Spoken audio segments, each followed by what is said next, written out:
Join me as I show you the foundational elements for practicing and nailing crow pose. The majority of the balance is in the hands, but you will rely heavily on your arm as a tabletop to place your knees and hold you up in crow pose. Fingers should be spread apart as far as you can get them so you're able to see the color of your mat as you look down.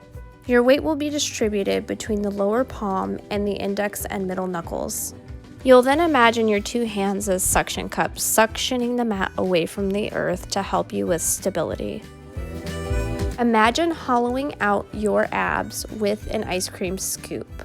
This will help remind you to tuck the abs in towards the spine, keeping them engaged. Tuck the tailbone in, and also imagine pulling the pelvic floor up and in. I would suggest using yoga blocks to modify in this pose. You can get softer blocks. These ones are about $10 for a 2-pack at Walmart. There are cork blocks as well that are tougher, but they do offer more stability. These are from Gayem, and they're probably twice as expensive. You can get them at Walmart as well, or on Amazon or gayem.com, G-A-I-A-M. You can stack two on top of each other to get more height and bring the ground to you.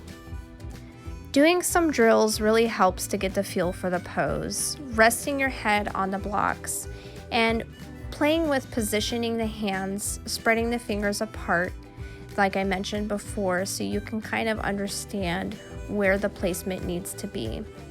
Typically, I like to have my hands directly underneath the shoulders or a little bit toward the midline. Coming into a frog type pose, you can play with doing a squat and then kind of rocking back and forth so you know where the placement of your knees will be on the backs of your triceps. Practice pressing your elbows directly into your legs and pressing your legs back into your elbows so that they're hugging together and pressing firmly toward one another to help hold you up in the pose. With the blocks directly in front of you, hips toward the sky, practice bending down and placing your forehead on the blocks. If 2 blocks is too high, you can remove one and practice with a lower height as well.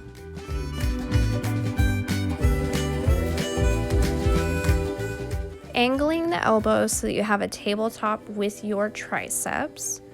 Practice the position of your knees and hips as you rock down toward the block, resting your head. Don't put your weight on your head or neck. This is simply to show you how far away the ground is and to make you feel comfortable, like you're not going to fall flat on your face. You want to make sure you're putting your weight into your arms and not your head or neck. You can practice by slowly lifting one leg at a time as you rock back and forth to get the feel of the pose.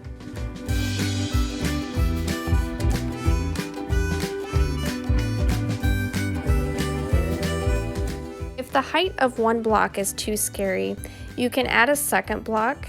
Just remember not to put any weight on your head or neck. You're simply tapping it with your head and rocking back and forth so you get the feel for the pose. Once you get the positioning of the pose down, you can slowly begin to work up to lifting both feet at the same time. This gives you a feel for how forward your body needs to be as you balance on the hands and arms.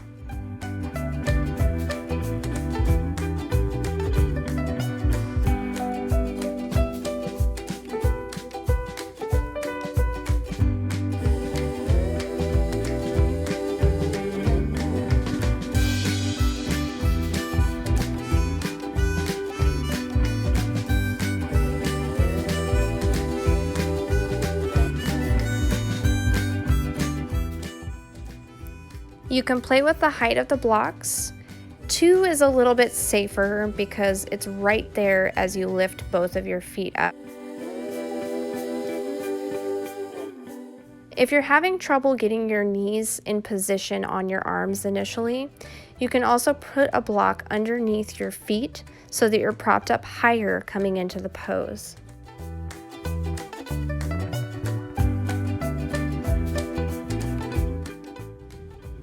I feel like Spider-Man.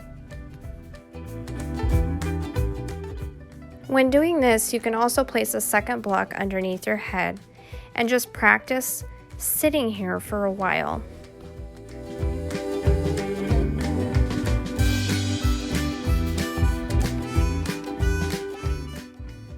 Once you're comfortable, you can remove the block from your head and rock back and forth with your feet propped up higher.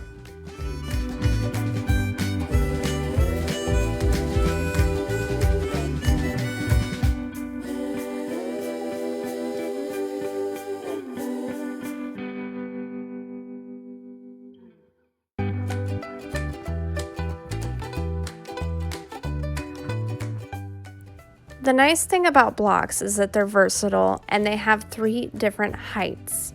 So if one isn't working for you, just keep trying.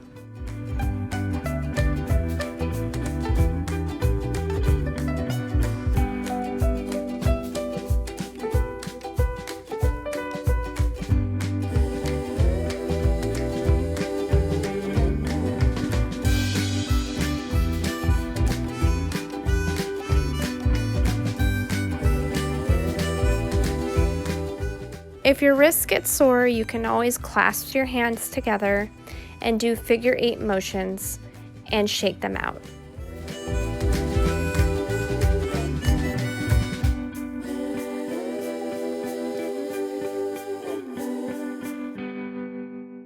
When you're ready, without the blocks, try your crow.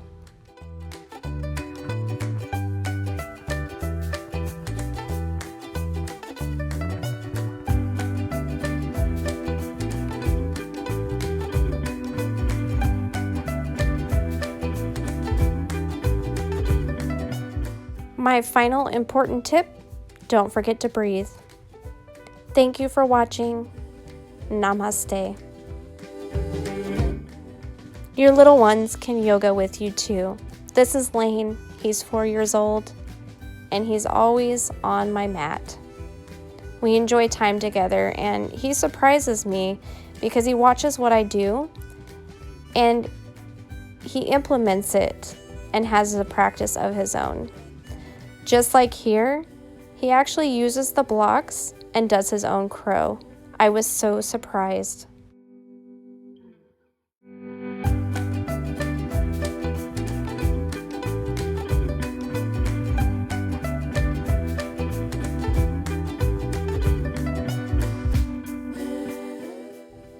Hit that like button if you like what you see, and don't forget to subscribe. Thank you. Namaste.